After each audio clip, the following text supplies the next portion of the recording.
Class 12 same 4 এর ছাত্রদের জন্য আমার একটা মেসেজ।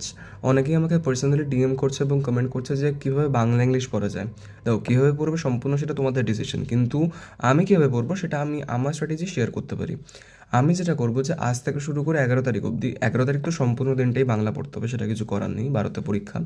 এবারে তার আগে পর্যন্ত রেগুলার বেসিসে দিনের একটা পার্টিকুলার সময় যখন তুমি একটু টায়ার্ড, যখন খুব বেশি মাথা ফ্রেশ নেই আর মানে দিনের শেষ বলো যখন খুশি, আমি হয়তো শোয়ার আগের টাইমটাই প্রেফার করবো, বলতে পারছি না, আমি অন্য সময় পড়তে পারি। মোট কথা রেগুলার বেসিসে একটা পার্টিকুলার টাইমে বাংলা অথবা ইংলিশে, দুটো একসাথে নয়, একটা করে আমি চ্যাপ্টার করবো, রিডিং পড়বো।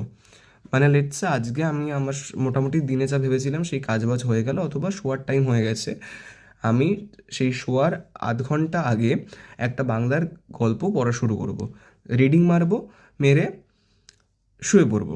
এবারে কালকে আমি আর একটা ফাঁকা সময় কী করবো, যে আজকে ধরো একটা বাংলার গল্প আমি রিডিং মারলাম, পড়ে কিছু কিছু জায়গায় আমি বুঝতে পারলাম না বা কিছুটা ডাউট থাকলো বা আমার ওটা আরটু পড়া দরকার, কারণ শুধু তো রিডিং মেরে হয় না। আমি তখন কি করব, যে ওটার যদি কোথাও পয়েন্টে বুঝতে না পারি, ওটার এক্সপ্লেনেশন ভিডিও দেখবো আমি ইউটিউবে গিয়ে, আমি ওটার সাজেশন ভিডিওস দেখে কোয়েশ্চেন্স করার চেষ্টা করব।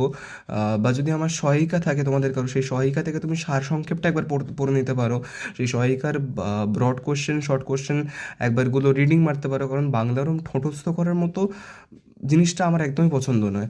কন্টেন্টটা ভালো করে গল্পটা পড়ো, আর সারসংক্ষেপ যদি কোথাও পাও সারসংক্ষেপ পড়ো, দু চারটে যদি প্রশ্ন কোথাও পাও দু চারটে প্রশ্ন পড়ো, পড়লে যে একটা বেসিস তৈরি হয়ে যায় না, ওই বেসটা দিয়ে যে কোনো অন্তত ব্রড কোশ্চেন বানিয়ে লিখে দেওয়া যায়। এটা আমি এক্সপিরিয়েন্স দিয়ে বলছি। আর বাংলা ইংলিশ এমন একটা সাবজেক্ট, এখানে ডাইরেক্ট সাজেশন বা ওয়ান শট পড়ে আমার মতে তো কোনো লাভ হয় না, আমি লাভ পাইনি এতদিনে। ফলে বাংলা ইংলিশের প্রথম স্টেপ সবসময় তোমাকে গল্প বা কবিতাটা রিডিং মারতে হবে। এবার কবিতার ক্ষেত্রে কি, কবিতাটা রিডিং মেরে ধরো সেভাবে তো কিছু বোঝা যাবে না, কারণ অনেক ভেতর অন্তর্নিহিত অর্থ থাকে। সেক্ষেত্রে কী করতে হবে, তোমার যদি সহায়িকা থাকে তো খুবই ভালো, একটা মানে বই থেকে সারসংক্ষেপ হয় না, সারসংক্ষেপটা একবার রিডিং মারতে হবে, একবার দুবার যতবার ইচ্ছা রিডিং মারো, মেরে ওর পরে যে একটু বড় কোয়েশ্চেন ছোটো কোয়েশ্চেন থাকে সেগুলো একবার করে জাস্ট রিডিং মেরে যাও।